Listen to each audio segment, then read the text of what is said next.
I'm going to teach you how to make what we call a big dog. Really, it's just a balloon dog, but you'll notice there's big dogs, there's little dogs, there's weenie dogs, there's hot dogs, all sorts of things you can make with a balloon. And so we're just going to make a big dog. So first, we're going to blow up the balloon. We're going to leave a tail probably about 4 inches long. So here we go. Okay, so I've got a tail. I don't want to leave it too long because I don't want a lot left over at the end. And now we're going to tie it. Now, tying a balloon, we didn't really go over this in the introduction, but I usually wrap around 2 fingers, stick it in the middle, pull it, and sometimes I'll let out a little bit of air because, I like to have just a little bit of leeway right there. So I'm going to take the balloon. First thing I'm going to do is I'm going to twist. Now, if you look, the end right here, that's where the air is going to go. And so as I make twists, that's going to get shorter and shorter. And so I'm going to make a nose. Now, here's the neat thing. Dogs, they can have longer noses, shorter noses. Now, they don't look really good if they have like the short little pug nose and big ears. And you want to proportion them at least somewhat like what we would call a big dog. And so I'm twisting. Now, if you notice, if I let go right now, that's just going to come undone because there's nothing there holding it. But in a moment, I'm going to make a balloon knot, and you're going to see how it holds itself together. So right now, I've twisted the nose, and now I'm going to make 2 ears. And in fact, for this, I'm going to make the ear about the same size as I did the nose. So I'm going to fold it over, and now I'm folding it again. Now look, right now, if I let go, both of those are going to come undone. There is nothing holding them in place. But I fold it over, I pinch there. Now, I normally do it with one hand, but you can measure it and then use that hand. I just think it's easier when you're doing big like bulbs like this, just to fold it over. I pinch and twist. Now, a lot of people, they're like, oh, I'm scared, what if the balloon pops? You see, I've got a tail there. That's where my air is going as I make these twists. Now look, I have the nose. My dog has a nose. My dog has 2 ears. And now you've just learned everything you need to make a dog, because that's all it takes. You do a nose, 2 ears. Then you do a neck, 2 legs. Then you do a body, 2 legs. What's left over is your tail.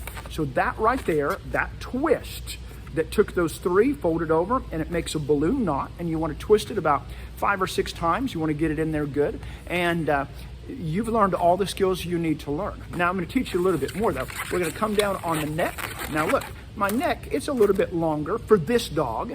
Not always, but a little bit longer. And I'm going to give him a good leg here. And so you can kind of see my proportions here. I'm going to fold it over. Now I'm doing the same thing. Notice, I've got the same thing I did before. I've got 1, 2, and then 3, and I'm folding it over, I'm measuring, I'm pinching right there, and now I'm twisting. 2, 3, 4, 5, 6 times, a nice little twist there. Now you see the dog's starting to come together. Big dog here. Good nose, good neck, nice long legs. I don't want the body to be too long, okay, because that's a little disproportionate. I kind of like these shorter bodies. So if you look at your neck, you look at your nose, neck's a little longer, and so I'm going to make this about really the same size as his nose, maybe even a touch smaller, and that's just my preference, okay? I like doing that, and folding over, and now look, if you notice the tail, see how my air is pushing down, and now there's almost none left right there. And so now I've got my dog standing right here, okay, and I can turn the tail around, and I actually do like to stick the tail through. This is how you secure a balloon knot. Pull it through the other side like that, and now with his tail, it's in there nice and secure, because if somebody gets him and starts playing with him, usually the first thing that's going to come undone is going to be that tail right there. At least that's been my experience. So now he's got his tail. He's a happy dog. Look at that. He's wagging his tail. Okay, his legs. Notice this, his legs. You can make him sitting, and there is a way to make him sitting, but this is a standing big dog. And we'll call him Squeaky because he is a little bit squeaky. Now, in these videos, there are lots of videos on how to make a balloon dog, and you'll notice there's lots of different kinds of dogs that you can make out there. You can make poodle dogs, like I said, weenie dogs, and we're going to teach you some of these. But we also make balloons for a purpose. And so for the dog, here's how I like to tie it in. So I'm making a dog. I'll say, you know what? I made this dog how I wanted him to be. I gave him the nose I wanted him to have, gave him the ears, look at the legs. I built him how I wanted him to be. And God has done the same for you. Because when God created you, He built you for a purpose. He designed you for a reason. Now here's the spiritual application. And the idea that God created you for a purpose. And like you could say, I made this dog to put a smile on so-and-so's face. That's His purpose. Well, you have a purpose too. You're not an accident. You weren't a cosmic, there you were. You are here for a reason. God has created you, and this is what the Bible says. So if you want to do a lesson, here's a great verse you can use, and it's Psalm 139. Psalm 139, chapter 139, verses 13 and 14, and the Bible says this. And the Bible says, you formed my inward parts. You wove me together in my mother's womb. In other words, this wasn't, it's like, it is detail. God wove you together before you were born. He put inside you everything he wanted you to have. And then the Bible says, verse 14, I will give thanks to you because I am fearfully and wonderfully made. Now, fearfully, that's not like, look at you, I'm scared. Not that kind of fearful. It's fearfully like, oh, wow, stand in awe of this. It's so amazing. It's awe-inspiring. In other words, you could say, God did good when he made you, because he did. You are fearfully, awe-inspiring, wonderfully made. You were created in the image of God, and he has plans for your life. Now, if you wanted to take this and turn it into an entire lesson, you start with a dog, you jump to Psalm 139, talk about God created you, wove you together, built you for a reason. Now, King David wrote Psalm 139. So jump over to his life, 1 Samuel chapter 16, and you're going to see how when God's going to choose a new king in Israel, and King Saul's not going to be king anymore. God's rejected him, and God is going to choose one of Jesse's sons. And so Jesse lines up all his boys, but it wasn't all his boys. See, there was one he didn't call in. Went down the line, and Samuel goes down, and next king is one of these guys, and God says no, all the way down the line to the end. And finally he gets to the end, and he's like, God said no to all of them. Do you have any other sons? And there was David, who became king later on, but his own dad didn't even bring him in. Now, the Bible doesn't tell us why, but you can kind of guess. If he thought David was going to be the next king, he would have called him in. He left him out in the field taking care of the animals because all the other brothers were coming in. He left him out. All of us have felt left out. And the point here is that God had a plan for David's life. Now, his own dad didn't see that plan, and sometimes people will look at you and they won't see the plan that God has for you.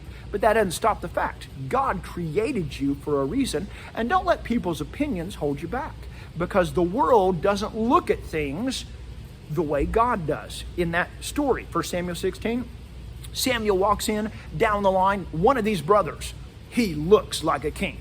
He must have been maybe a head taller than everybody else, probably good looking, because King Saul was tall also. He was a head taller. And so anyway, Samuel comes in. When he sees him, he's like, that's the next king. And you know what God tells him? 1 Samuel chapter 16, verse 4. God says, no, I've rejected him. And this is what God says.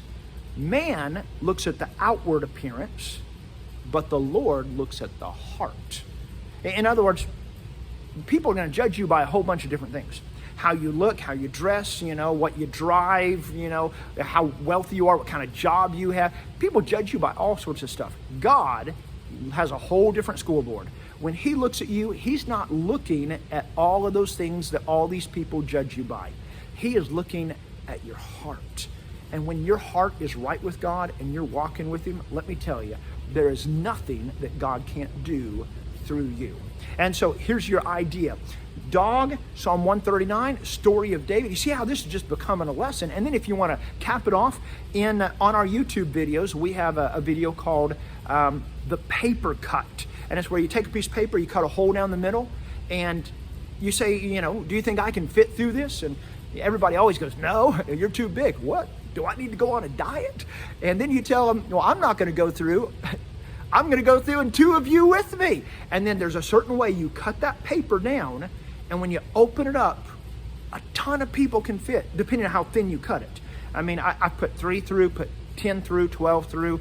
I put 27 through. I thought I set a record when I put 41 elementary students through. But then I went to a church and I stuck 61 adults, children, and youth through one piece of paper. I didn't even know it had that much potential.